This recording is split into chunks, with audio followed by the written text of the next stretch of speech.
الحمد لله نحمده ونستعينه ونستغفره ونعوذ بالله من شرور أنفسنا ومن سيئات أعمالنا من يهده الله فلا مضل له ومن يضلل فلا هادي له وأشهد أن لا إله إلا الله وحده لا شريك له وأشهد أن محمدا عبده ورسوله أما بعد فإن خير الحديث كتاب الله وخير الهدي هدي محمد صلى الله عليه وسلم وشر الأمور محدثاتها وكل محدثة بدعة وكل بدعة ضلالة وكل ضلالة في النار.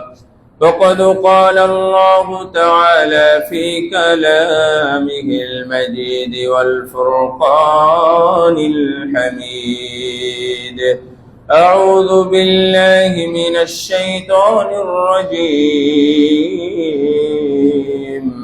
بسم الله الرحمن الرحيم. يا أيها الذين آمنوا قوا أنفسكم وأهليكم نارا وقودها الناس والحجارة عليها ملائكة غلاظ شداد لا يعصون الله ما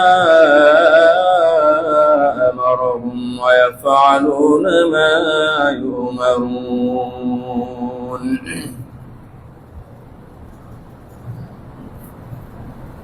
عن أبي موسى الأشعري رضي الله تعالى عنه قال: قال رسول الله صلى الله عليه وسلم: مثل الجليس الصالح والسوء كحامل المسك ونافخ الكير، فحامل المسك إما أن يحذيك وإما أن تبتاع منه وإما أن تجد منه ريحا طيبة، ونافخ الكير إما أن يحرق ثيابك وإما أن تجد منه ريحا خبيثا. ورواه مسلم. وعن أبي هريرة رضي الله تعالى عنه قال: قال رسول الله صلى الله عليه وسلم: كل مولود يولد على الفطرة فأبواه أن يهودانه أو ينصرانه أو يمجسانه كمثل البهيمة تنتج البهيمة هل ترى فيها جدعة. رواه البخاري. প্রশংসা মহান রব্বুল আলামিনের জন্য, যার অশেষ মহিমায় অশেষ মেহেরবানিতে আমরা আজকে জুমার সালাতে মসজিদে একত্রিত হতে পেরেছি। আল্লাহ দরবারে শুকরিয়া আদান জানাই, আলহামদুলিল্লাহ। দরুদ ও শান্তির ধারা বর্ষিত হোক বিশ্ব মানবতার মুক্তির দিশারি আমাদের প্রিয় নবী মুহাম্মদ রাসূলুল্লাহ সাল্লাল্লাহু আলাইহি ওয়াসাল্লামের প্রতি। আমরা সবাই আদর্শ মানুষ নিজে হতেও চাই, সন্তানদের বানাতে চাই, আদর্শ সমাজ চাই, আদর্শ পরিবার চাই এবং আদর্শ রাষ্ট্র চাই। কিন্তু আমরা মুখে যতটুকু বলি, আমরা কাজে ততটুকু বাস্তবায়ন করি না। যখন সন্তান গর্ভে থাকে তখন থেকে শুরু হয়, আলেম ওলামাদের সাথে সাক্ষাৎ হলে আমরা খুব আবেগেই বলে ফেলি, আমার অনাগত সন্তানের জন্য দোয়া করবেন। আমার ইচ্ছা আছে সন্তানকে আমি আগে আলিফ বাতা শিখাবো, আলেম বানাবো, দিনের খাদেম তৈরি করব, দোয়া করবেন। যখন হয় তখনও আমরা দেখি আলেম ওলামাদের কাছেই ঘুরে, আলেমদের সাথে পরামর্শ করে আকিকা দেয়, নাম রাখে, সবই হয়। 4-5 বছর পর্যন্ত পরামর্শ চলতে থাকে। 6 বছর বয়সে গিয়ে পরামর্শ ছাড়াই একদিকে গিয়ে কোনো প্রতিষ্ঠানে সন্তানকে ভর্তি করাই। অতঃপর তার ফলাফল সিলসিলা বা ধারাবাহিক অনুযায়ী আমরা পেতেই থাকি। অর্থাৎ কাজের সাথে বাস্তবায়ন আমাদের মোটেই নাই বলা যায়। আমরা যদি 100 জন মুসলিমের 70 জন মুসলিম আলেম ওলামাদের কাছে পরামর্শ চেয়েই থাকি, তাহলে এই 70 জনের মধ্যে 50 জনই তার বাস্তবতা দেখায় না, মাত্র 20 জন দেখায়। আর বাকি 30% মানুষ আলেমদের সাথে পরামর্শের প্রয়োজন বোধই করে না। কেউ আকিকা দেয়, কেউ দেয় না। ট্র্যাডিশন অনুযায়ী তাদের পারিবারিক রীতিনীতি যেটা আছে, যেভাবে আছে, যখন যাকে যেভাবে আকিকা দিতে হয়, যেভাবে ডেকে ঢাক ঢোল ঘন্টা বাজিয়ে মানুষকে ডেকে যেগুলো করে ওগুলোই করে। বাকি 70% মানুষের মধ্যে 2 ভাগ হয়ে যায়। তার মধ্যে সব মিলিয়ে দেখবেন 50% মানুষ তাদের ওয়াদা এবং তাদের দোয়া অনুযায়ী কাজ করে না। তাহলে আদর্শ মানুষও পাবেন না, আদর্শ পরিবারও আপনারটা হলো না। আদর্শ পরিবার না হলে আদর্শ সমাজ বা রাষ্ট্র আপনি কোনোটাই পাবেন না। এজন্য আমরা মা বাবা হিসাবে আমাদের কি করণীয় আদর্শ সন্তান গঠনে, সমাজ গঠনে, আমি সেই বিষয়ে একটু আপনাদের দিক নির্দেশনামূলক কিছু কথা বলবো ইনশাআল্লাহ। ছোট্ট কথা আমাদের জানা আছে, তারপরেও স্মরণ করানোর জন্য আমরা বলতে পারি যে হাসানুল বসরি রাহিমাহুল্লাহকে এসে একজন জিজ্ঞাসা করলেন যে হাল লাদাইকা সুআল হাল আনা মিনাস সালিহিন, আপনি বলেন তো আমি কি ভালো মানুষ? এই প্রশ্নের উত্তরটা বেজায় কঠিন, আসলেই কঠিন। আপনি যদি আমাকে জিজ্ঞাসা করেন যে বলেন তো আমি ভালো মানুষ কিনা, আমি বলতে পারবো না। যেমন আমারটাও আপনারা বলতে পারবেন না যে আমি ভালো মানুষ কিনা। হাসানুল বসরি অনেক বড় মুহাদ্দিস, সাহাবীদের পরশ পেয়েছিলেন অনেক, এবং অত্যন্ত পরহেজগার একজন রাবি, মুহাদ্দিস, ফকিহ, বিদ্বান একজন ছিলেন। ওমর রাদিয়াল্লাহু তাআলা আনহু থেকে শুরু করে ওসমান, আলী ইবনে আবি তালিব সহ আবু হুরায়রা প্রায় অনেক সাহাবীকে তিনি পেয়েছেন।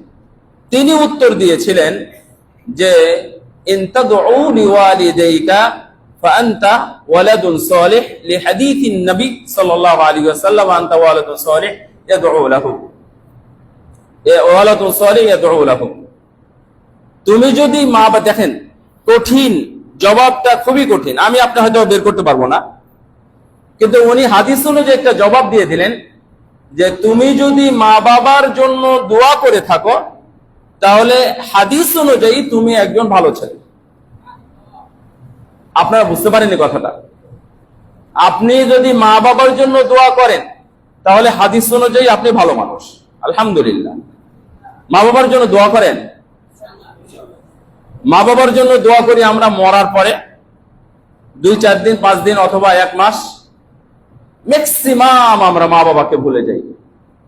অথচ মা বাবার জন্য কিছু করা, শুধু দোয়াটাই নয়, কিছু যেটা করা আপনারা বুঝেন, এই করাটা সন্তানের উপরে নফল, সুন্নাত, ফরজ, ওয়াজিব যা আছে সবই তার জন্য প্রযোজ্য। সন্তান, বিশেষ করে ছেলে সন্তানের জন্য এগুলো হচ্ছে ফরজ, হাইয়ান আও মাইয়াতান। এই বক্তব্যটা শেখ বিন বাজ রাহিমাহুল্লাহ, হাইয়ান আও মাইয়াতান, মৃতই হোক আর জীবিত হোক। তাহলে দেখেন হাদিস অনুযায়ী আমরা সবাই ভালো ছেলেদের অন্তর্ভুক্ত হতে পারি যদি আমি আমার মা বাবার জন্য দোয়া করে থাকি। রব্বির হামহুমা, বলেন তো রব্বির হামহুমা কামা রব্বায়ানি সগীরা, রব্বির হামহুমা কামা রব্বায়ানি সগীরা। মা বাবা নাই, আদম হাওয়া ছাড়া পৃথিবীতে কেউ বলতে পারবে না। সবারই মা বাবা যেহেতু আছে, সুতরাং মা বাবার জন্য আপনি দোয়া করতেই পারেন। এমনকি মা বাবার সাথে যেটা ভালো ব্যবহার, মা বাবার ক্ষমা প্রার্থনা না হোক, যদি হিন্দু হয়, অমুসলিম হয়, তাহলে তাদের ক্ষমা প্রার্থনা না করতে পারলেও আপনার যেটা করার আপনি সেটা করবেন। তাদের সাথে ভালো ব্যবহার, তার বন্ধুদের সাথে ভালো ব্যবহার, চাচার সাথে ভালো ব্যবহার ইত্যাদি, যেটা সিলসিলা সেটা আপনি, যাই হোক আপনি দোয়া করবেন, তাহলে আপনি ভালো ছেলে।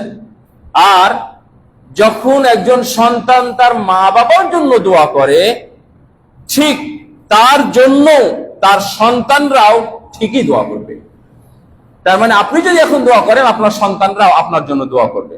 যদি আপনি আপনার মা বাবার জন্য দোয়া না করেন তাহলে না। তারপরে শেষ হয়নি জবাব, ওয়া ইল্লা ফালা, তার মানে তুমি যদি মা বাবার জন্য দোয়া না করো, তুমি সালাত, সিয়াম, হজ, যাকাত ইত্যাদি আরো কিছু তুমি করো, আমি তোমাকে ভালো ছেলে বলতে পারবো না, ভালো ছেলে নও। এখানে একটা সুন্দর জবাব আমরা হাদিস অনুযায়ী পেয়ে গেলাম যে আমরা ভালো ছেলে। তো ভালো ছেলে, ভালো সন্তান সৎ মানুষ আমরা হলাম, হওয়ার পরে আমি আমার সন্তানের জন্য কি করতেছি, বা আমার উপরে কি করণীয় ছিল আমার সন্তানকে ভালোভাবে মানুষ করার জন্য। রাসূল সাল্লাল্লাহু আলাইহি ওয়াসাল্লাম বললেন, কুল্লু মাউলুদিন ইউলাদু আলাল ফিতরাহ, দুনিয়ার সব সন্তানই ফিতরাত মানে ইসলাম কল্যাণের উপরে জন্মগ্রহণ করে। আপনি যত সন্তান আছে সবাই ভালো হিসাবেই জন্মগ্রহণ করেছে। তারপরে তার মা বাবা তাকে ইহুদি বানিয়েছে, খ্রিস্টান বানিয়েছে এবং মূর্তি পূজক বা অগ্নি পূজক বানিয়েছে। তার মানে মা বাবার কারণে সন্তান খারাপ হয়ে যাচ্ছে, সন্তান আল্লাহ দ্রোহী হচ্ছে, সন্তান আল্লাহকে ভুলে যাচ্ছে, সন্তান দিনহীন হয়ে যাচ্ছে, সন্তান তার নবীকে চিনতে পারতেছে না। এটা হচ্ছে মা বাবার কারণ। তার মানে আপনি যেটা দিবেন শিক্ষা, সন্তান সেটাই শিখবে। আর যদি আপনি শিক্ষা দিতে ব্যর্থ হন, তাহলে শুধু দুনিয়াতেই ব্যর্থ নয়, আখিরাতেও আপনার ব্যর্থতার গ্লানি, ব্যর্থতার বিশাল বোঝা আপনার ঘাড়ে চাপা পড়বে। আমরা এটা কেউ চাই না। সন্তান কষ্ট করে জন্ম দিয়েছেন, লালন পালন করেছেন, হাজার নয়, লক্ষ নয়, অগণিত টাকা, যেখানে কোটি টাকার হিসাব করেও মা বাবার কষ্টটা কিনা যায় না। তার মানে কোটি টাকা নয়, আপনি বিলিয়ন বিলিয়ন টাকা পয়সা, আপনার কষ্ট, আপনার রক্ত ঘাম, এগুলো দিয়ে আপনি সন্তানকে বড় করে এই সবগুলো যদি জাহান্নামে যাওয়ার কারণ অথবা বোঝা হয়ে যায়, তাহলে ওই সন্তান জন্ম দেওয়ার চাইতে না দেওয়াই আপনার জন্য ভালো ছিল। সন্তান থাকতো না, আপনার অমানুষও জন্ম হতো না, অমানুষ তৈরি হতো না। তাহলে কিয়ামতের দিন অন্তত সন্তানের কারণে জবাবদিহি বা মুখোমুখি হতে হতো না। তার মানে সন্তান যেহেতু জন্ম দিয়েছেন, আপনি বাবা হয়েছেন, সন্তানকে আদর্শ হিসাবে আদর্শ সন্তান করে দুনিয়াতে রেখে তারপরে মৃত্যুর প্রস্তুতি গ্রহণ করেন। যদি না করেন, দুনিয়াতে আপনার ভয়াবহতা আছে, আপনি মুখোমুখি হবেন। আর দুনিয়াতে হন আর না হন, আপনি আখিরাতে অবশ্যই আপনাকে হতেই হবে, কারণ আপনি আপনার সন্তানকে ভালো কিছু আপনি শিক্ষা দিতে পারেননি। এই জন্যই সন্তান জন্ম দেওয়াটাই শুধু আপনার সার নয়। কুল্লু মাউলুদিন ইউলাদু আলাল ফিতরা, ফিতরা এক নাম্বার অর্থ হলো, স্বাভাবিক অর্থ হলো স্বভাব, মানে ভালো। স্বভাব মানে হচ্ছে ইসলাম, কল্যাণ, এর উপরে জন্মগ্রহণ করেছে একজন আপনার সন্তানকে, আপনার ঘরের সন্তান, আপনি যাকে জন্ম দিয়েছেন বা আপনার ঘরে যে জন্ম হয়েছে, সেই সন্তানকে যদি আপনি জঙ্গলে রেখে আসেন, তাহলে ও মানুষের ভাষা না শিখে পশু পাখির ইশারার ভাষা শিখবে। ও যদি কোনো আরব দেশে যায়, সন্তান ভূমিষ্ঠ হয়েছে বাংলাদেশে, মা বাবা বাঙালি, এই সন্তানকে যদি আপনি কোন আরব দেশে আরব মানুষের কাছে রেখে আসেন, তাহলে ও কখনো আমি, তুমি, আপনি এগুলো না শিখে আনা, আন্তা, হুয়া এগুলো শিখবে। ও আরবি শিখবে, পুরোটাই আরবি শিখবে। যদি আপনি কোন ইংরেজ পরিবারে রেখে আসেন, তাহলে ইংরেজি শিখবে।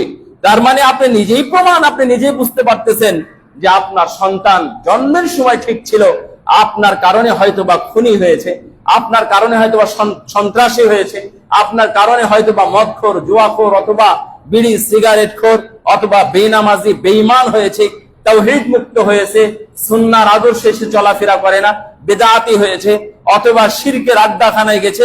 মা বাবার জন্য যথেষ্ট যথেষ্ট কারণ রয়েছে। কামাসালিল বাহিমা, একটা বাছুরের দিকে তাকাও, একটা ছাগলের বাচ্চার দিকে তাকাও, ওর কি কানকাটা জন্ম হয়? যখন জন্ম হয় তখন কি কানকাটা থাকে? থাকে না। এটা একটু কমে গেছে এখন, আগের সময় খুব বেশি ছিল। ভয় করলো, পড়ে যাচ্ছে, কাঁপতেছে, অসুখ হয়েছে, ভালো হচ্ছে না, কান কেটে রক্ত বের করে রক্তটা কলার পাতায় বা কোনো কিছু দিয়ে ওকে খাওয়াই দাও, ভালো হয়ে যাবে। এই শিরকি একটা কায়দা আকীদা ছিল। আর এই কান কাটা হয়েছে মানুষের কারণে, জন্মের কারণে নয়। সন্তানও ভালোভাবে হয়েছিল, অস্ত্র ধরেছে, গুলি করেছে, ওটা হয়তো বা আপনার কিছু সহযোগিতা ছিল, না হলে সমাজের সহযোগিতা ছিল, বন্ধুদের সহযোগিতা ছিল, শাসকদের সহযোগিতা ছিল। এই জন্যই এই পর্যায়ে চলে গেছে। আপনারা খেয়াল রাখবেন, যদি মা বাবা আদর্শ সন্তানের মা বাবা হতে চান, তাহলে এখন থেকে আপনাকে খেয়াল রাখতে হবে। রাসূল সাল্লাল্লাহু আলাইহি ওয়াসাল্লাম বলেন, মানুষ যখন মারা যায় সব আমল, আজকে সালাতে এসেছেন, হেঁটে হেঁটে এসেছেন, আসার সময় দান করেছেন, যাওয়ার সময় দান করবেন, তারপরে ভালো কাজ করেছেন, মানুষকে সহযোগিতা করেছেন, তারপরে মানুষের সাথে ভালো কথা বলেছেন, দাওয়াতি কাজ করেছেন, আজকে কোরআন তেলাওয়াত করেছেন, সূরা কাহাফ পড়েছেন, ইত্যাদি যত কল্যাণকর কাজ আছে। আর আজকে যদি আপনার নিঃশ্বাসটা বন্ধ হয়ে যায়, তাহলে আপনার এই সমস্ত আমল বন্ধ হয়ে যাবে। কিন্তু রাসূল সাল্লাল্লাহু আলাইহি ওয়াসাল্লাম বলছেন তারপরেও 3টা আমল মানুষের জারি থাকবে। এটা আমাদের জানা কথাগুলো আমি আপনাদেরকে আবার রিপিট করতেছি, যেন আমরা একটু ব্যবস্থা নিই আমাদের সন্তানের জন্য। তার মধ্যে সাদাকা জারিয়া, যেটা আমাদের জানা আছে, এই যে মসজিদ, এই যে মাদ্রাসা, এতিমখানা, ফ্যানগুলো আপনার টাকায় কিনা আছে, ঘুরতেছে মাথার উপরে, স্বাচ্ছন্দ্যে সুন্দরভাবে আপনি সালাত আদায় করতেছেন, নেকি পাচ্ছে যিনি মুসল্লি, এই মুসল্লির সমান নেকি পাচ্ছেন যিনি ফ্যান দিয়েছেন। এই ফ্যানের টাকা যিনি দিয়েছেন তার খাতাতেও, তার নেকির খাতাতেই সমান নেকি এখন পর্যন্ত লেখা হচ্ছে। সুবহানাল্লাহ। আপনি যে টাইলস দিয়েছেন, যে টাইলসের উপরে সেজদা দিচ্ছেন, আপনার টাকায় কেনা টাইলসে যারা যারা দিয়েছেন, তারা যারা দিয়েছেন, যিনি সেজদা দিচ্ছেন, সেজদা দিয়ে যতটুকু নেকি অর্জন করছেন, যিনি দিয়েছেন তিনিও সেজদা না দিয়ে ততটুকু নেকি অর্জন করতেছেন। এগুলো হচ্ছে সাদাকা জারিয়া। টিউবওয়েল দিয়েছেন, অথবা আপনি কোনো পানির পাম্প লাগিয়ে দিয়েছেন, অথবা কোনো ফিল্টার লাগিয়ে দিয়েছেন, পানি পান করতেছেন, এটা সাদাকা জারিয়া চলতে থাকবে যতদিন এক ফোঁটা পানি, কোনো কাক হোক, কোনো পশু প্রাণী অথবা মানুষ যাই হোক না কেন, এক ফোঁটা পানিও যদি কোনো প্রাণী খায়, তাহলে ও যতটুকু বলে আলহামদুলিল্লাহ বলবে, যতটুকু নেকি অর্জন করবে যিনি এটা দিয়েছেন, ব্যবস্থা করেছেন, তিনি ততটুকু নেকি অর্জন করবেন। এটা হলো সাদাকা জারিয়া। আর অনেক আছে, এটা আপনারা জানেন। একটা কোরআন দিয়ে দিয়েছেন, কোরআন মানুষ পড়তেছে, কোরআন কিনেছেন আপনি 250 টাকায়, 300 টাকায়, উনি যিনি পড়লেন, তিনি পড়ে হয়তোবা 10,000 নেকি উনি কামাই করেছেন। আল্লাহর কসম, হাদিস অনুযায়ী, এটা ইবনে মাজাহ হাদিস, সহিহ মুসলিম আছে, ইবনে মাজাহ আছে, কি মুসহাফান ওয়ার রাকা, ওটাও ইবনে মাজাহ, ওটাও আবু হুরায়রার হাদিস। ওখানে 6টা আছে আর এখানে 3টা আছে। তো ওখানে 6টার মধ্যে একটা হলো মুসহাফান ওয়ার রাকা। কেউ যদি কোরআন বিলিয়ে দেয়, পড়ে, যতটুকু পড়ে নাকি অর্জন করবে, আপনার 250 টাকায় কিনা, উনি 10,000 নয়, কিয়ামত পর্যন্ত যদি এই কোরআনটা পড়া হয়, কিয়ামত পর্যন্ত উনি প্রতিদিনই ততগুলো নেকি পেতেই থাকবেন। হেফজখানায় কোরআন কিনে দেন, মাদ্রাসায় কোরআন কিনে দেন, দেখবেন আপনার সাদাকা জারিয়া চলতে থাকবে। 2 নম্বর ইলম, আপনি বক্তব্য দিয়েছেন, দার্স দিয়েছেন, বই লিখে গেছেন, ইলম জাতির জন্য, আপনার সন্তানের জন্য রেখে গেছেন, ইলমটা চলমান আছে। আপনি আপনার সন্তানকে আলহামদুলিল্লাহ শিখিয়েছেন, আপনারা বলেন আলহামদুলিল্লাহ। সন্তানকে শিখান, তাহলে সন্তান এখন নয়, ও কিয়ামত পর্যন্ত, ওর মৃত্যু পর্যন্ত আলহামদুলিল্লাহ বলতে থাকবে। আল্লিমু আওলাদাকুম সূরাতাল ফাতিহা। উস্তাদ ডক্টর সুলাইমান রুহাইলি বলেন, আপনি আপনার সন্তানকে উস্তাদ নয়, কোনো মাস্টার নয়, আপনি শিখান সূরা ফাতিহাটা। কিয়ামত পর্যন্ত কিছুই না পড়ে যদি মুসল্লি হয়, অন্তত সূরা ফাতিহাটা পড়বে না? তাহলে যতদিন পড়বে ততদিন পর্যন্ত তার এই সাদাকা জারিয়া চলতেই থাকবে। সুবহানাল্লাহ। কতগুলো অক্ষর আছে, প্রতিটা অক্ষর অনুযায়ী 10টা করে যদি নেকি হয়, যিনি পড়বেন, যিনি শিখিয়েছিলেন, ততগুলো নেকি তিনিও পাবেন। এইভাবে চলতে থাকবে। 3 নাম্বার হলো ওয়ালাদুন সালেহ, সৎ সন্তান, ভালো সন্তান রেখে গেছেন। এখানে আপনাদের একটা নতুন কথা, এখানে সংযোজন, সবাই একটু মনে রাখবেন। মাথা যারা নিচু করে আছেন একটু উঠান, মাথাটা উঠান, শুধু একটা কথা শুনবেন। একটা কথা শুনে যদি মন চাই, তাহলে আবার মাথা নিচু করেন। যারা ঘুমাবেন না আজকে। আমার বাবা মারা গেছে, আমার মা মারা গেছে, আমার জন্য, তাদের জন্য আমি কি করতে পারি, এমন প্রশ্ন আপনারা করেন নাকি করেন না? করেন? আচ্ছা, করেন। তাহলে এই প্রশ্নের উত্তরটা আজকে একটু নতুন ভাবে জেনে যাবেন। আমরা বলেছি সেটা নতুন নয়, সেটাও পুরাতন, আজকে যেটা বলবো সেটাও পুরাতন, কিন্তু একটু নতুন ভাবে জানেন। তা হলো, আমরা বলি যে আপনি দোয়া করবেন, মা বাবার জন্য দান করবেন, হজ উমরা করবেন, যদি ঋণ থাকে পরিশোধ করবেন, এগুলো আমরা বলি। আর একটা নতুন ভাবে জিনিস শিখে যান, তা হলো মা বাবা মারা গেছে, আমি তাদের জন্য কি করব? উত্তর হলো, তাদের জন্য আপনাকে কিছুই করতে হবে না। তাদের জন্য আপনাকে কিছুই করতে হবে না, শুধুমাত্র আপনি আপনার ইবাদতটা ঠিক রাখেন, খালাস, আর কিছু করতে হবে না। আপনি মসজিদ তৈরি করে দিবেন, বা মায়ের নামে, বাবার নামে, সালাত পড়বেন না। এই মসজিদ কি মা বাবার মুক্তিতে কাজে লাগবে? কাজে লাগবে না।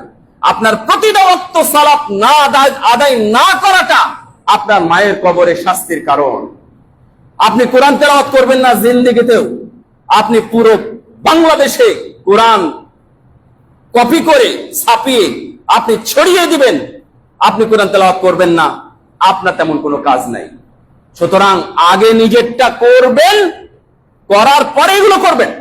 যদি আপনি সালাত আদায় না করেন, যদি আপনি হারাম খেতে থাকেন, যদি আপনি সুদ খেতে থাকেন, আর আপনি এগুলো দান করতে থাকবেন, আপনার এই দান কাজে লাগবে না। সুদ ছেড়ে দেন, ঘুষ ছেড়ে দেন, বেনামাজি আছেন ওই অধ্যায়ও ছেড়ে দেন, রোজা পালন করেন না ও অধ্যায় ছেড়ে দেন, হারাম ব্যবসা করেন, আপনার দোকানে এখন বিড়ি সিগারেট পান জর্দা সিগারেট আছে, এগুলো আপনি ওগুলো আপনি ছেড়ে দেন, ওগুলো উধাও করে দেন, একবারে রিক্ত হস্ত হয়ে যান, ওগুলো সব ছাড়েন। আপনার মা বাবা এমনিতেই ভালো থাকবে। আপনি কাউকে খাওয়ান আর না খাওয়ান, আপনি যদি কাউকে সালাম দেন, আসসালামু আলাইকুম ওয়া রাহমাতুল্লাহি ওয়া বারাকাতুহু, তাহলে আপনার কয়টা নেকি হবে? বলেন কয়টা নেকি হবে? 30টা নেকি হবে। যদি আপনার সালামে 1000 মানুষ উত্তর দেয়, আমি উঠেই সালাম দিয়েছি, আপনারা উত্তর দিয়েছেন, তার মানে একটা আমি হয়তো বা সালামে 10-20টা নেকি পেলাম, কিন্তু এতগুলো মানুষের 10-20-30টা নেকির ব্যবস্থা হয়ে গেল। তাহলে আপনার মা আপনার বাবা সালাম শেখায় না আপনাকে? আঙ্গুল ধরে মসজিদে আপনাকে নিয়ে আসে নাই? এতে কত বাচ্চারা এখন আসছে, ওরা তো নিজেরা সবাই বাচ্চারা মা বাবাও নিয়ে আসছে না, মা বাবার সাথে করে নিয়ে আসছে। ও যদি মসজিদে আসে তাহলেই মা বাবার প্রশান্তি, ও কবরে শুয়ে শুয়ে এই সালাতের পূর্ণ সবগুলো পেতে থাকবে। তাহলে আপনাকে আলাদা করে কি করার দরকার? এটা বুঝেন আপনি? তাহলে এই কথাটা নতুন করে আজকে জানবেন আপনাকে কি করতে হবে। তাহলে আমি অনেক জানাজায় এখন বলা শুরু করেছি, অনেক জানাজায় আমি বলতেছি, আপনি কি করবেন না করবেন সেটা বড় কথা নাই। আপনি আগে সালাত ধরেন, আপনি আগে আপনার কাজটা করেন, আপনি আগে হারাম ছেড়ে দেন, আপনি আগে যে খনি কারবারি করেছেন এগুলো আগে ছেড়ে দেন, এর বিচারের আওতায় মুখোমুখি হন। এরপরে আপনার মা বাবার জন্য কি করতে হবে এই প্রশ্নগুলো আপনি পরে করবেন। এটা হচ্ছে কাহিনী এখানে শেষ। রাসূল সাল্লাল্লাহু আলাইহি ওয়াসাল্লাম আমাদেরকে বলছেন আপনার সন্তানের জন্য কি কি করতে হবে। আমি এখানে মাত্র 4টা জিনিস বলবো। সন্তানকে যদি ভালো কিছু করতে চান তাহলে আপনাকে সিরিয়াসলি এই 4টা কাজ আপনাকে করতে হবে। 1 নম্বর হালাল উপার্জন। 1 নম্বর হালাল উপার্জন। হালাল উপার্জন যদি আপনি না করেন তাহলে আপনার সন্তানকে টাকা পয়সা খরচ করে ভালো উস্তাদ দিয়ে, ভালো মাদ্রাসা, ভালো প্রতিষ্ঠান অথবা ভালো পথ, ভালো মত ইত্যাদি আপনি যাই কিছু দেন না কেন, আপনার উপার্জিত হারাম সম্পদ দিয়ে যদি সন্তান আপনি মানুষ করেন, এই সম্পদ ভালো হওয়া, এই সন্তান ভালো হওয়া কোনোদিন সম্ভব নয়। বাহ্যিক ভাবে কিছুদিন ভালো থাকবে, বাহ্যিক ভাবে কিছুদিন মানুষ ভালো দেখবে, কিন্তু আসলে এই ভালোটা ভালো নয়। কত মানুষ দেখবেন বিড়ি সিগারেট খাওয়ার পরেও, দাড়ি চাচার পরেও, খারাপ কাজ করার পরেও ওরা এসএসসি পাস করে, ভালো একটা সার্টিফিকেট অর্জন করে, ভালো একটা চাকরি করে, মা বাবার খেদমত করে, কিন্তু পরিশেষে তাদের পরিণতি একটা খারাপ কিছু আছে। মা বাবাকে অপমান করে, বইয়ের মাধ্যমে অপমান করায়, শ্বশুর বাড়ির মাধ্যমে অপমান করায়, মা বাবাকে বাড়ি থেকে বের করে দেয়, মা বাবাকে মারে, মা বাবাকে হত্যা করে, মা বাবাকে অপদস্থ করে, মা বাবার নামে কেস করে, মা বাবার বাড়ি দখল করে বাড়ির বাইরে নামিয়ে দেয়। এগুলো কিস্সা কাহিনীর কথা নয়, এগুলো বাস্তবতা। এমনি আমরা সমাজের ডানে বামে, বাংলাদেশের আনাচে কানাচে সব জায়গায় আমরা দেখতেছি। বস্তার মধ্যে ভরে মাকে নিয়ে গেছে ওই মেঘনা নদীতে ফেলে দিবে। ঠিক পানির কাছে গিয়ে বড় সন্তান মনে হয়েছে 95 বছর বয়সের মা মনে হয়েছে যে আমি যদি এখন মায়ে ফেলে দিই হয়তো মারা যাবে, না আমি ফেলে দিব না। পানির কিনারায় রেখে চলে আসছে। রাতের অন্ধকারে সকালবেলা কেউ গেছে, গিয়ে দেখছে বস্তা নড়ে গেলে খুলে দেখতেছে একজন বৃদ্ধা মহিলা। পরে হাসপাতালে নিয়ে যাওয়ার পরে একে একে জানা গেছে এটা হলো অমুকের সন্তান, অমুকের মা। তারা 3 ভাইয়ের বড় ভাই নিজে মাথা করে নিয়ে গিয়ে ওখানে ফেলে আসতে গেছে। তার কারণ তার বইয়ের যন্ত্রণার কারণে অতিষ্ঠ হয়ে মাকে মেঘনা নদীতে ফেলতে গেছে কুমিল্লাতে। তাকে ধরে নিয়ে অবশ্য পুলিশ তাকে গ্রেফতার করেছে। লালমনিরহাটে বহুত কাহিনী আছে, আমি এত বলতে চাচ্ছি না। লালমনিরহাটে সন্তান কত খারাপ হলে পর্যায়ে যায়, মা বাবার কিছু না কিছু অবদান থাকে। শুধুমাত্র ওই সন্তানকেই দোষারোপ করবেন না, শুধুই সন্তানের দোষ নয়। আমি মানুষ করেছি এইভাবে। হ্যাঁ, অ্যাক্সিডেন্ট, দুর্ঘটনা অথবা এক্সেপশনাল কিছু থাকতে পারে, আমি একবারে সব এক লাইনে চালিয়ে দিব না। সন্তান বাবাকে, 3 নম্বর সন্তান, 3 ভাই 1 বোন, সবাই বিরোধী। 3 নম্বর সন্তান বাবাকে মারতে মারতে নিয়ে গিয়ে পাকা রাস্তায় নিয়ে গেছে। এখানে হয় নাই, গ্রামের মধ্যে পাকা রাস্তা পর্যন্ত নিয়ে গিয়ে বাবাকে ধাক্কা দিয়ে ফেলে দিয়ে একবারে যখন রাস্তায় পাকা রাস্তায় পড়ে গেছে, রড দিয়ে মাথায় বেরিয়ে দিয়ে থেতলে দিয়েছে, অর্থাৎ মারা গেছে। এটা সন্তানদের কাহিনী বলতেছে। 3 জন, একজন ডাক্তার, যেটা জেলা ডাক্তার বলে, যে সিভিল সার্জন নাকি জন্য বলে, এর অফিসার, সাবেক অফিসার, উনি মারা গেছেন। তার নামে বাড়ি আছে, অর্থাৎ তার স্ত্রীর নামে বাড়ি আছে। সন্তানরা এখন মায়ের কাছে বাড়ি লিখে চাই, মা তো লিখে দিবেন, মা লিখে দিয়ে কোথায় যাবে? শেষ পর্যন্ত 3 সন্তান এবং অর্থাৎ ছেলে মেয়ে মিলে সাংবাদিক সম্মেলন করে মাকে বের করে দিয়েছে। পরে জেলা অফিস থেকে, ওরা কি বলে, ডিসি অফিস থেকে গিয়ে মাকে ঘরে তুলেছে, সাংবাদিক সম্মেলন করেছে প্রকাশ্যে। আপনারা এগুলো পাবেন, সবগুলো আছে, এগুলো প্রকাশ্যে আছে বিভিন্ন মিডিয়ার মধ্যে, social media, electric media, print media, সবগুলোতে আছে, খুঁজলে পাবেন। এগুলো কেন? আপনার উপার্জন যদি হালাল না হয় তাহলে একদিন এটা ফিরে আসবে, আপনি মহাবিপদে পড়ে যাবেন। ইমাম বুখারী রাহিমাহুল্লাহ, ওনার বাবা মৃত্যুর আগে ইমাম বুখারীর মাকে, মুহাম্মদ বিন ইসমাইলের মাকে বলে গেছেন, মা আলামু আহাদু দিনারিন মিনাল হারামি আও মিন শিবহি আও মিন শুবহা।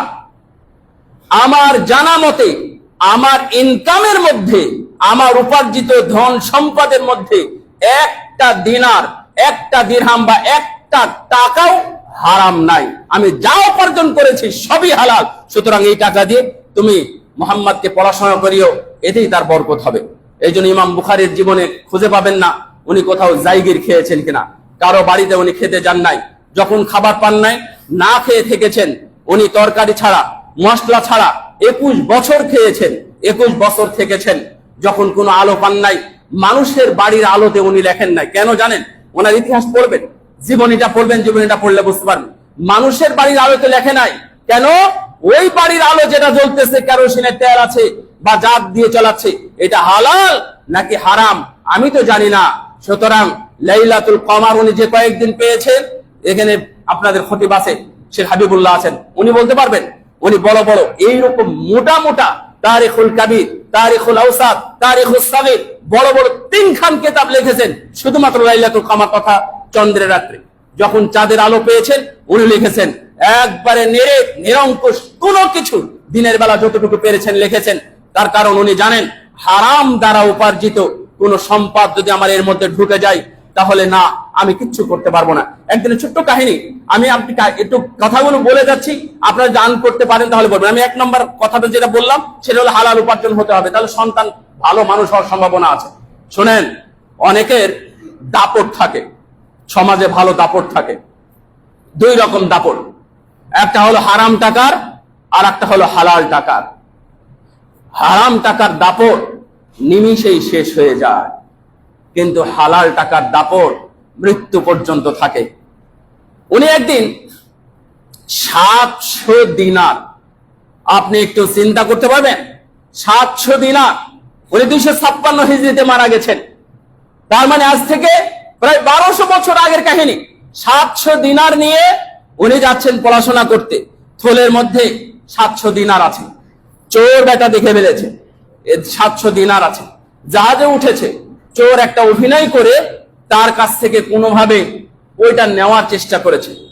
তো হঠাৎ করে যখন মাঝ নদীতে গেছে, সাগরের মধ্যে গেছে, তখন বলছে আমার একটা টাকার ব্যাগ হারিয়ে গিয়েছে, তার মধ্যে 700 দিনার আছে, যদি আপনাদের কারো কাছে থাকে তাহলে দিয়ে দেন। এটা তো বড় মুশকিল, এটা তো 7 দিনার নয়, এখন 7 দিনারই তো প্রায় 7,500 টাকার বেশি, আরো অনেক বেশি। তাহলে 7 দিনার না, 1 দিনার সমান হচ্ছে 2,500 টাকা। তাহলে 7 দিনারই কত? তাহলে 700 দিনার মানে বহুত টাকা, কোটি কোটি টাকা। এই টাকাগুলো নিয়ে ইমাম বুখারী যাচ্ছিলেন পড়াশোনা করতে। এই কথা যখন শুনলেন তখন সবার মধ্যে খোঁজাখুঁজি শুরু হলো, যেহেতু এই বেটার টাকা হারিয়ে গেছে, টাকা তো খুঁজতে হবে। যখন ইমাম বুখারীর কাছে পাওয়া যাবে তখন ইমাম বুখারী কি হবে? মালিক হবে না চোর হবে? চোর হয়ে যাবে। ইমাম বুখারী লক্ষ লক্ষ হাদিস 6.5 লক্ষ, প্রায় 7 লক্ষ হাদিস উনি আর্ন করেছেন, উনি কালেকশন করেছেন, মুখস্থ করেছেন, রাবি যাচাই বাছাই করেছেন।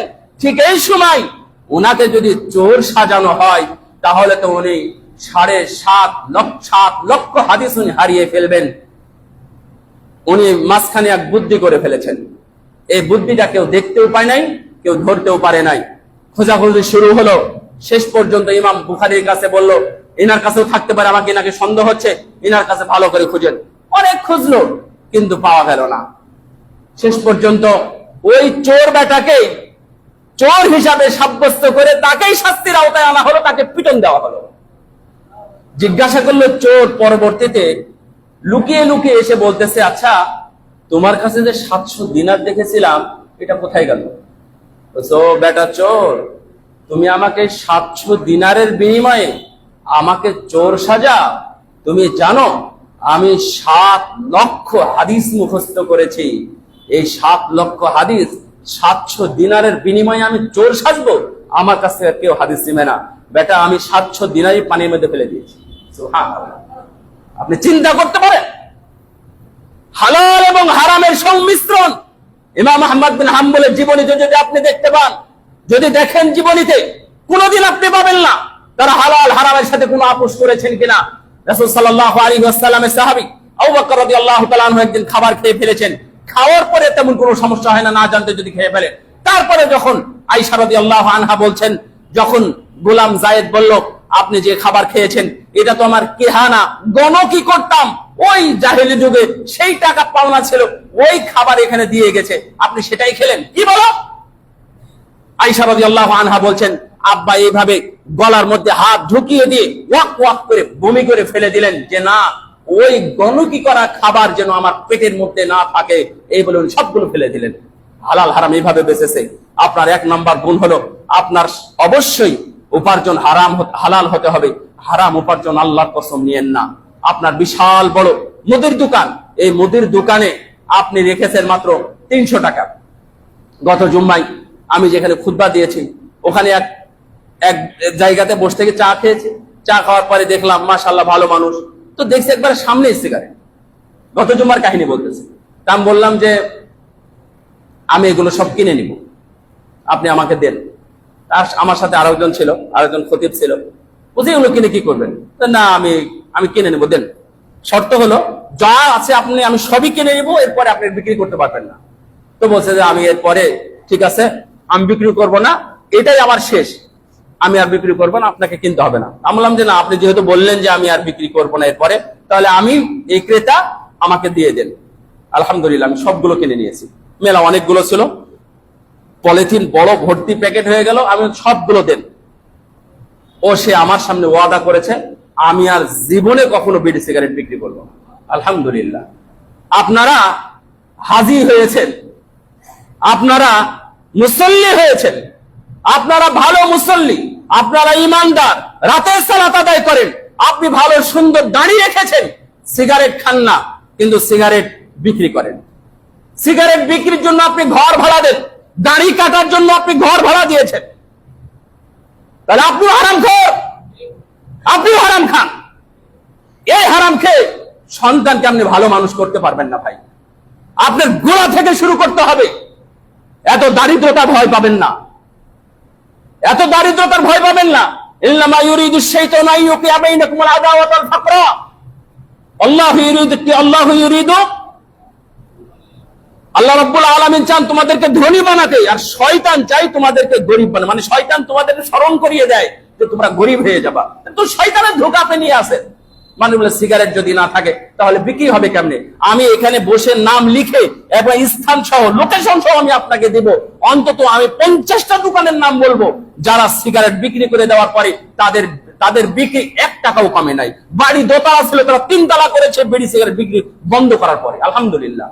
আর আপনারা হালাল হারাম বাঁচতে গিয়ে এত প্রশ্ন আপনাদের আশ্চর্য হয়ে আমি, কত মানুষ বিভিন্ন ভাবে সুদ খায়। আরে সুদ থেকে তো আমরা এমনিতেই বাঁচতে পারি না। আমাদের পোশাকের দিকে তাকালেই আমাদের মনে হয় এটা সুদের টাকায় তারা ব্যবসা করতেছে, আমরা কিনে নিচ্ছি, এটা আমরা নিরুপায়, আমাদের কিচ্ছু করার নাই। পায়ের স্যান্ডেল না হলেও চলে, সে স্যান্ডেলটা পর্যন্ত তারা সুদের টাকায় ব্যবসা করে। তারা সিকিউরিটি নিয়েছে, সিকিউরিটির নামে নতুন ব্যবসা শুরু হয়েছে। এই সিকিউরিটি কেন নেই? এর উত্তর কোন শরীয়ত, কোন শারীরিক বিজ্ঞানী আজ পর্যন্ত বাংলাদেশে দিতে পারে নাই। সিকিউরিটি নিয়ে তারা খাচ্ছে। এটা কত? 10 লাখ টাকা। তোমার বাপতি টাকা নাকি এটা? তোমার টাকা তাহলে বিল্ডিং তৈরি করো, কি চান সিকিউরিটি?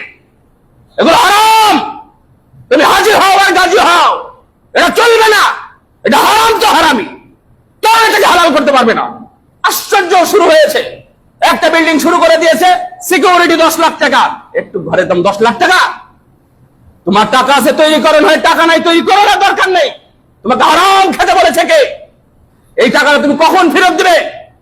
ওকে যদি 10 লাখ টাকা দাও, ওই তো ব্যবসা করতে পারে, ওরা একটা ব্যবসা করে খা। এগুলো হারাম, এই হারামের সাথে যুক্ত হবেন না। সম্মানিত উপস্থিতি, আমি যাই হোক, আপনারা আদর্শ সন্তান, আদর্শ সমাজ চান, এগুলো যদি আপনারা না করেন তাহলে মহাবিপদে পড়ে যাবেন। সূরা তাহরিমের আয়াতে এখানে আমি নিয়ে আসতেছি 2 নম্বরে। আল্লাহ রাব্বুল আলামিন বলছেন, ইয়া আইয়ুহাল্লাযীনা আমানু কু আনফুসাকুম ওয়া আহলিকুম নারা ওয়াকুদুহান নাস ওয়াল হিজারা। হে ঈমানদারগণ, তাফসীর খুলে দেখবেন। সূরা তাহরিম কত বললাম? ভুলে গেছেন? 6। সূরা তাহরিম 6 নম্বর, 28 পারার সর্বশেষ আয়াত। দয়া করে আপনার যদি মনে হয় বা যদি টাইম থাকে তাহলে এই তাফসীরটা একটু দেখবেন, কি লেখা আছে এখানে। চমৎকার কথা লেখা আছে, একেবারে সংক্ষেপ, বিস্তারিত না। ওখানে মুফাসসিরগণ বলছেন, আল্লিমু আওলাদাকুম ওয়া আদ্দিবু ওয়া আল্লিমুল ইতাআহ। তুমি কু আনফুসাকুম ওয়া আহলিকুম নারা, তুমি তোমার সন্তানকে, অনুবাদটা শোনেন, তুমি তোমার সন্তানকে ইলম শিখাও, তুমি তোমার সন্তানকে আদব শিখাও, তুমি তোমার সন্তানকে ইতাআত শিখাও, ওয়াল মাসিয়াহ, নাফরমানিও শিখাও। মানে নাফরমানি কি এটা তুমি জানাও, শিরক কোনটা, বেদাত কোনটা, এগুলো জানাও। তার মানে এই 3টা শিক্ষা আপনাকে দিতে হবে। আমি আবার বলি, কোরআন আয়াতের অনুবাদ এটা, তাফসীরের অনুবাদ। 1 নাম্বার, তাদেরকে শিক্ষা দেন। 2 নাম্বার, তাদেরকে আদব শিক্ষা দেন। 3 নাম্বার কি বললাম? ইত্তেবা, অনুসরণ, মানে আল্লাহ এবং আল্লাহ রাসূলের অনুসরণ শিখান। এটা হচ্ছে আপনার দায়িত্ব। যদি আপনি 3টা করতে পারেন তাহলে ইউনজিকুমুল্লাহু মিনান নার, তাহলে মহান আল্লাহ আপনার ফুল ফ্যামিলিকে জাহান্নামের আগুন থেকে মুক্ত করে দিবেন। সুবহানাল্লাহ, আল্লাহু আকবার। এটা আল্লাহর ওয়াদা, এটা আল্লাহ রাব্বুল আলামিন বলছেন। যদি তোমরা এটা করো তাহলে আল্লাহ তোমাদেরকে জাহান্নামের আগুন থেকে মুক্ত করবে। কি জাহান্নাম? যে জাহান্নামে দারোগা নিযুক্ত করা আছে, পাহারাদার নিযুক্ত করা আছে, ওরা কানে শোনে না, ওরা চোখে দেখে না, ওদের কোনো দয়া নাই, ওদের কোনো মায়া নাই। আল্লাহ ওদেরকে যেভাবে বলেছে ওইভাবে পাথর মারবে, ওইভাবে হাতুড়ি মারবে, ওইভাবে একবারে রক্তের সাগরে নদীতে ফেলে দিবে, ওইভাবে পাথর মেরে মাথা চূর্ণ করে দিবে, এইভাবে তারা ধরে একবারে ছেড়ে ফেলে দিবে, আবার ভালো হয়ে যাবে, আবার এভাবে ছিটতেই থাকবে। কতদিন? অনন্তকাল এইভাবে জাহান্নামের ফেরেশতারা এই জাহান্নামীদেরকে শাস্তি দিতেই থাকবে, দিতেই থাকবে। আমরা ওই জাহান্নামে না যাই, যে জাহান্নামের আগুন থেকে আল্লাহ আমাদেরকে বাঁচাতে বলেছেন, পরিবারকে, আমাকে, শিক্ষার মাধ্যমে, আদবের মাধ্যমে। তাহলে 2 নাম্বার হলো সন্তানকে আপনি শিক্ষা দেন, আদর্শ শিক্ষা দিবেন, আদব শিখাবেন, ভালো প্রতিষ্ঠানে ভালো মানের শিক্ষা দিবেন। হিদনুল উম্মাহাত হিয়াল মাদ্রাসাতু লিল বানিনা ওয়াল বানাত। মনে রাখবেন, এই মা বাবাই হচ্ছে সন্তানের জন্য সবচেয়ে বড় বিদ্যাপীঠ, সবচেয়ে বড় প্রতিষ্ঠান, সবচেয়ে বড় বুয়েট, সবচেয়ে বড় ইউনিভার্সিটি, সবই হচ্ছে মায়ের কোল। এই মায়ের কোল থেকেই আপনার বড় সন্তান, বড় মনের সন্তান, বড় আদবওয়ালা, মুআদ্দাব, ভদ্র, শরীফ সন্তান আপনার এই মা বাবার কোল থেকেই বের হবে। মা বাবা সালাম শিখাবে, মা বাবা ঘরে ঢোকার আদব শিখাবে, মা বাবা খাওয়া শিখাবে, মা বাবা কথা বলা শিখাবে, মা বাবা মেহমানদারি শিখাবে, মা বাবা কিভাবে একজন অপরজনকে সম্মান, আদর, যত্ন, স্নেহ করতে হয় এটা শিখাবে। শিখানোর পরে কোন প্রতিষ্ঠানে প্রাতিষ্ঠানিক শিক্ষা গ্রহণ করবে। মা বাবা যদি খারাপ হয়, কোন প্রতিষ্ঠানই সেই সন্তানকে মানুষ করতে পারে না। মনে রাখবেন, আগের ইমাম বুখারী, ইমাম আহমদ বিন হাম্বল, তারপরে ইমাম মালিক, তারপরে সাহাবী আনাস বিন মালিক রাদিয়াল্লাহু তাআলা আনহু সহ ইয়াহয়া ইবনে মাঈন, তারপরে আরো অনেক বড় বড় বিদ্বান, তারা পরিবার থেকে শিক্ষা গ্রহণ করেছেন। পরিবার থেকে হাদিস শুনেছেন, পরিবারে তারা শুনতো আল্লাহ ফজরের সালাতের পরেই আপনি যদি পরীক্ষা করেন, ইমাম সাহেবেরা বলতে পারে, মুয়াজ্জিনেরা সবচেয়ে বড় সাক্ষী কোন বিল্ডিং এর মানুষ জাগে আর কোন বিল্ডিং এর মানুষ জাগে না। ফজরের আজান হয়, মসজিদের গেট খোলা হয়, তাকানো হয়, ওয়েট করা হয়, অপেক্ষা করা হয়, একটা কাতারও মুসল্লি আসে না। আপনি আসবেন না, আপনি সালাতি আদায় করলেন না, সেখানে কোরআন তেলাওয়াত করবেন কিভাবে? সন্তান ঘুমের মধ্যেই থাক, আপনার আল্লাহর বাণী শুনুন। তারা সবাই চাইতো আমার সন্তান যেন আল্লাহর বাণী শুনে, আল্লাহু আকবার ধ্বনি শুনে, কোরআনের তেলাওয়াত শুনে। কোরআন তেলাওয়াত শুনে তাদের কান্না বন্ধ হয়, কোরআন তেলাওয়াত শুনলে শয়তান পলায়ন করে, কোরআন তেলাওয়াত শুনলে তাদের চোখ, তাদের হাত, এগুলো সবগুলো ফ্রেশ হয়, নতুন ভাবে তারা উদ্যমতা পায়। যখনই সন্তান, শিশু সন্তানরা কোরআন তেলাওয়াত শুনে, আপনার বাড়িতে কোরআন তেলাওয়াত নাই হয়, কোরআন তেলাওয়াত হয় না। ক্বালা রাসূলুল্লাহ, এটা হচ্ছে চমৎকার কথা মুহাদ্দিসিনদের জীবনী। আচ্ছা, ইমাম বুখারী ওরা কেমনি হয়েছে? ইমাম মুসলিম কেমনি হয়েছে? ইমাম আহমদ বিন হাম্বলের কথা আমি এর আগে বলেছি। ইমাম আহমদ বিন হাম্বল নিজে বলতেছে আমার মা, আমার যখন 10 বছর বয়স, তখন আমার মা ঘুম থেকে জাগাতেন ফজরের অনেক আগে। মাই আমাকে পানির ব্যবস্থা করে দিতেন। শীতকালে আমার মা আমাকে পানি গরম করে দিতেন, পানি গরম করে দিয়ে ওযু করিয়ে একই সাথে দাঁড়িয়ে সালাত আদায় করাতেন। কয় বছর বয়স? আপনার সন্তানের বয়স তখন 20 বছর, 13 বছর, 18 বছর, 22 বছর। অন্তত ফজরের জন্য কি জাগাতে পারেন নাই? না, এটা আপনার এখনো বোধ হয় নাই। কি দিয়ে যাচ্ছেন আপনি? আপনার বাবা তো আপনাকে দিয়ে গেছে। আপনি একজন আদর্শ সন্তান, আজকে মুসল্লি সালাত আদায় এসেছেন। কয়েকদিন পর আপনার সন্তানকে ইউরোপ পাঠাবেন। একজন বলতেছে আমি 6 বছর ধরে জুমার সালাত আদায় করি না। আমি বললাম তোমার ইউরোপ হারাম, তোমার ইউরোপে থাকা যাবে না। কে বলেছে তোমার ভাত নাই? তুমি দেশে চলে এসো, তুমি জুমার সালাত আদায় করে নাই, তুমি এটা ক্রেডিট নিয়ে বলতেছো 6 বছর নাকি জুমার সালাত আদায় করে নাই। রোম থেকে, ইটালি থেকে, রোম থেকে অনেক দূরে থাকে, যেখানে সালাত আদায় করা সম্ভব নয়। এই জন্য দিনের পর দিন, মাসের পর মাস, 6 বছর, যেখানে ইমামদের কথা আছে 3 জুম্মা পরস্পর ইচ্ছাকৃত ভাবে যদি জুমার সালাত ত্যাগ করে, তাহলে ও মুনাফিক, খালেস মুনাফিক। তাহলে আমি তোমাকে কি বলবো? আব্দুর রহমান, সুন্দর না? আমাদের বন্ধু মানে কি অনলাইনের বন্ধু বলতে পারে। সেই বন্ধু বলছে না, তোমার সাথে কোনো কথা নাই। যাই হোক, ও যদি শোনে তাহলে শুনবে। ওকে আমি বলেছি যে 6 বছর থেকে সালাত আদায় করে না, জুমার সালাত আদায় করে না। তো আপনার সন্তান কয়েকদিন পথে চলে যাবে, এমন জায়গায় যাবে যেখানে মসজিদের বালাই না, শহর নগরে থাকে, ভালো একটি জায়গায় থাকে, দারোয়ান গেট খুলে না। আমরা শহরে থাকি তো থেকে বুঝতে পারি, দারোয়ান গেট খুলে না, গেট খুলতে চায় না। তাহলে আপনার জন্য অভিশাপ, আপনার অভিশাপ। আল্লাহ আপনার উপরে এই জুলুমটা চাপিয়ে দিয়েছেন, আল্লাহ এই গজব আপনার উপর চাপিয়ে দিয়েছে, এটা আযাব আপনার জন্য। চলে যান আপনি গ্রামে, ঘাস কাটেন, গরু চড়ান, ছাগল চড়ান, যেখানে আজান দিবেন, সালাত আদায় করবেন।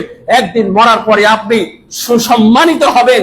আপনার জন্য সাজানো থরে থরে ফল ফলাদি, গাছ গাছালি, বাগান, পাখির কিচির মিচির বিশাল উদ্যান, সেই জান্নাত আপনার জন্য সাজানো আছে। মরার পরে আপনি সেখানে যেতে পারবেন ইনশাআল্লাহ। এটা হলো আপনার জন্য জান্নাত। ওই বিল্ডিং আপনার জন্য কিছু নাই। বোয়া ভাউতাবাজি গুলো সব, এই সবগুলো ছেড়ে দেন। যদিও আপনারা বলবেন এগুলো আবেগী কথা, নো আবেগী কথা। আপনি জান্নাত কিনবেন না?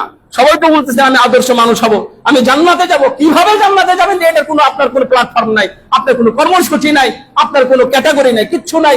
কিভাবে আপনি জান্নাতে যাবেন? সম্মানিত উপস্থিতি, সন্তানকে শিখান। ইমাম আহমদ বিন হাম্বলের মা, উনি পানি গরম করে দিতেন, সালাত আদায় করতেন। তারপরে অন্ধকার রাতে আলোহীন একটা জায়গা দিয়ে জঙ্গলের মধ্যে দিয়ে মসজিদে যেতেন, গিয়ে সালাত আদায় করতেন।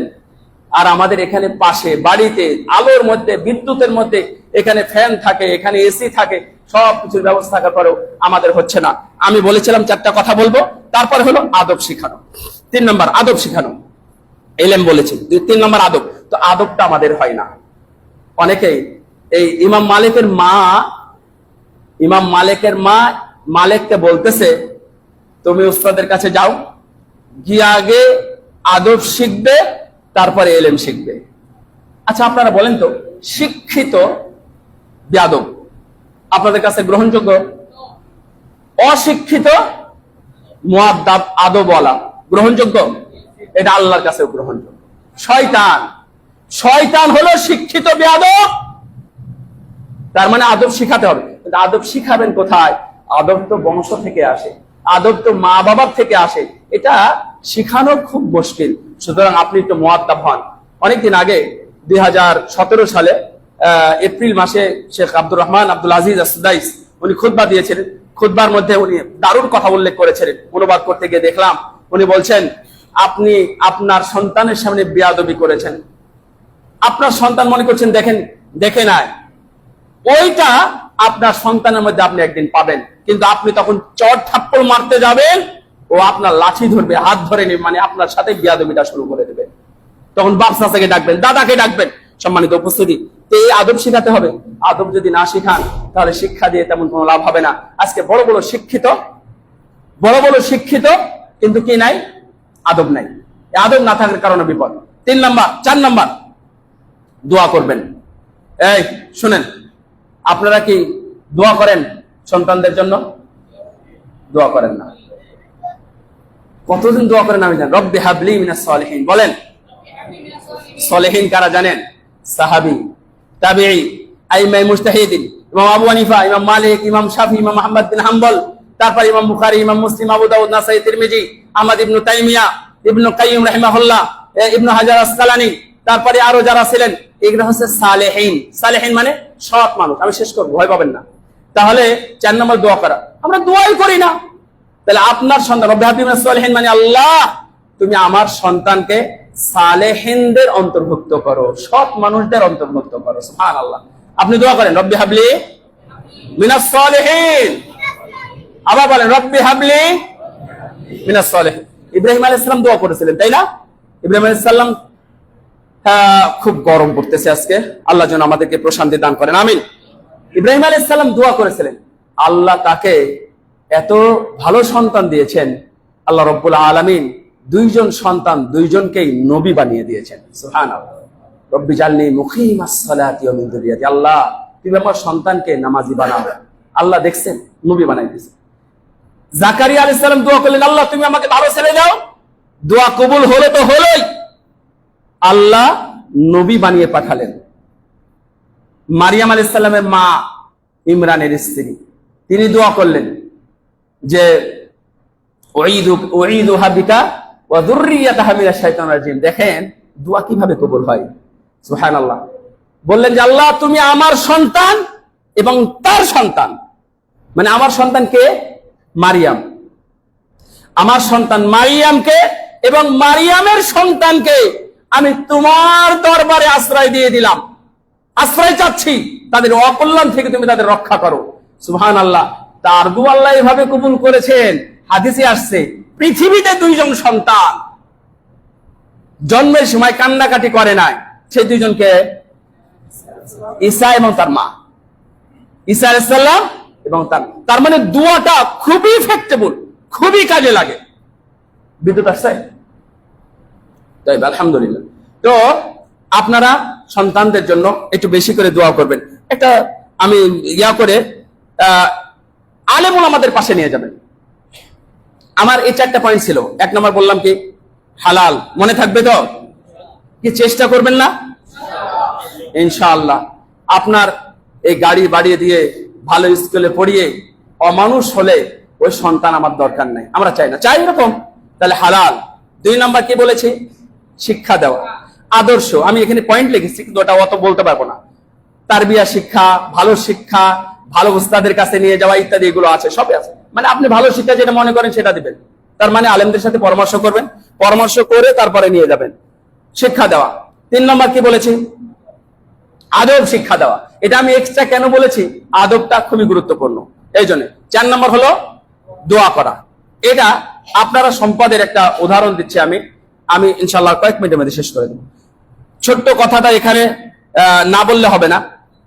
সুলাইমান, মুকাতিল ইবনে সুলাইমান, উনি খলিফা মুতাসিমের কাছে গেলেন। যেই দিন উনার খলিফার খেলাফতের বায়াত হলো, সেই দিন গেলেন।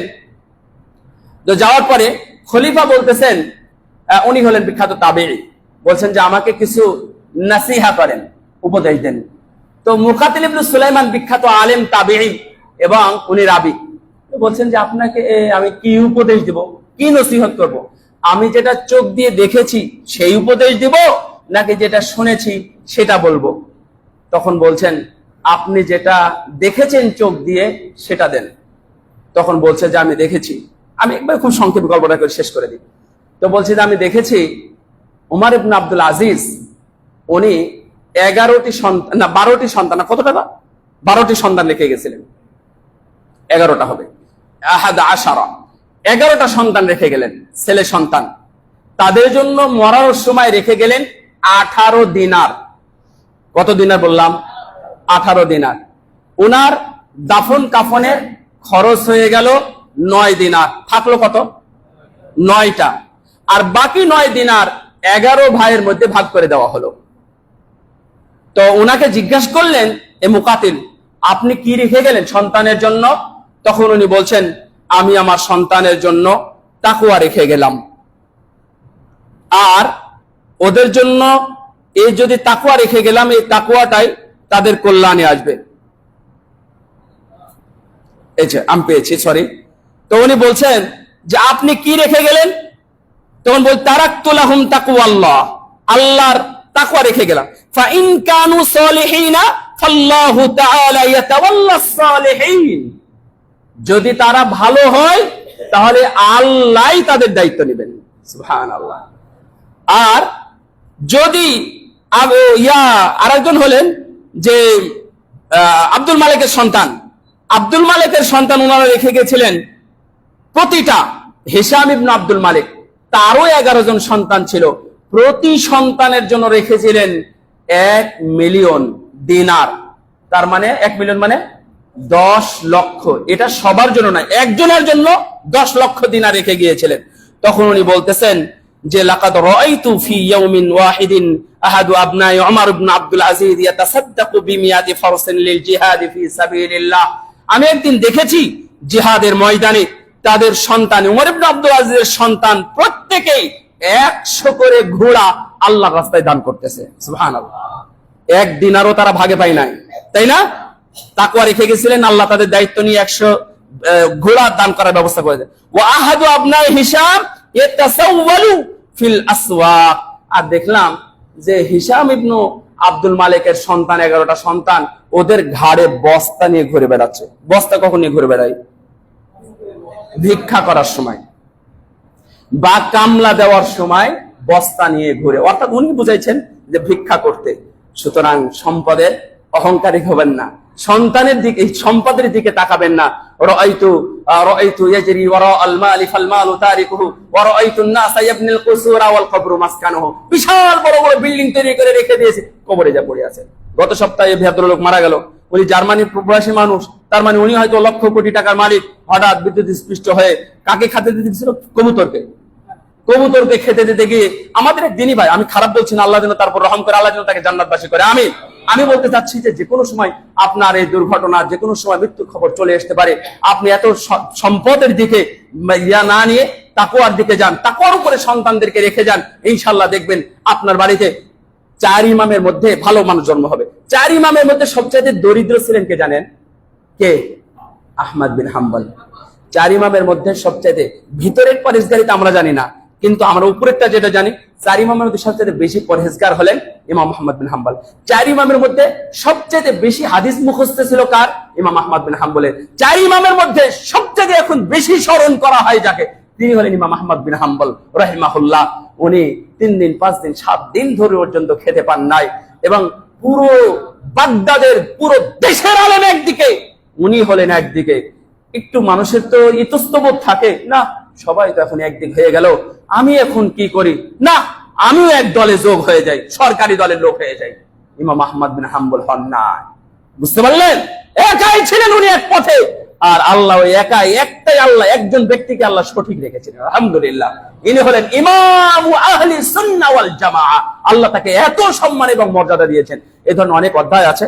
আপনার মুহাদ্দিসিরা তাদের বাড়িতে ছোট ছোট বাচ্চা, এতটুক নাই, 2 মাসের বাচ্চাকে ধরে নেন উসমান একদিন খুতবা দিতে আসছেন, উসমান রাদিয়াল্লাহু আনহু।